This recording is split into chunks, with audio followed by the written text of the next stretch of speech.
Hi all, Mr. Stemple here with your first assignment for the fourth quarter for POE.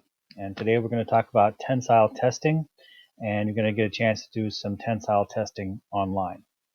So this should be a pretty fairly easy assignment. Hopefully you all enjoy it. So let's talk about what tensile strength and tensile testing is. So tensile testing is used to test the strength and the breaking point of a certain type of material. So they're tested in a controlled environment, and you can see over here, this is a little picture of the machine.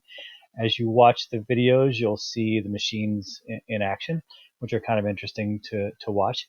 And so you put this little piece of material in there, and it essentially stretches it out so that you can see exactly what its breaking point is, where it becomes stretched to the point that it can't go back into shape, and all sorts of other things.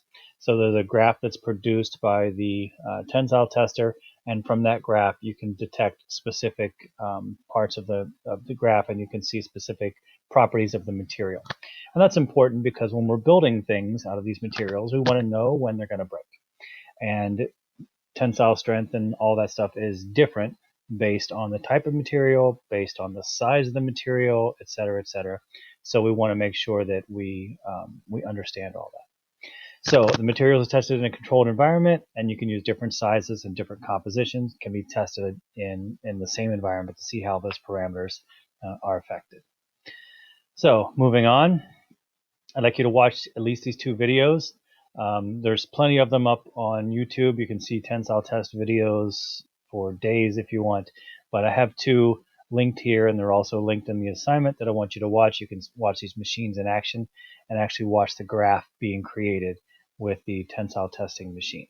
So while you're watching, I want you to notice the graphs that are created and see what the graphs kind of look like and where each point on the graph, what it means. It means that the sample has broken, or that the sample is past its elasticity point, or whatever. I want you to see what those different points are on the graph. And then, of course, no fun if we don't get to do it. So there's a virtual tensile testing website.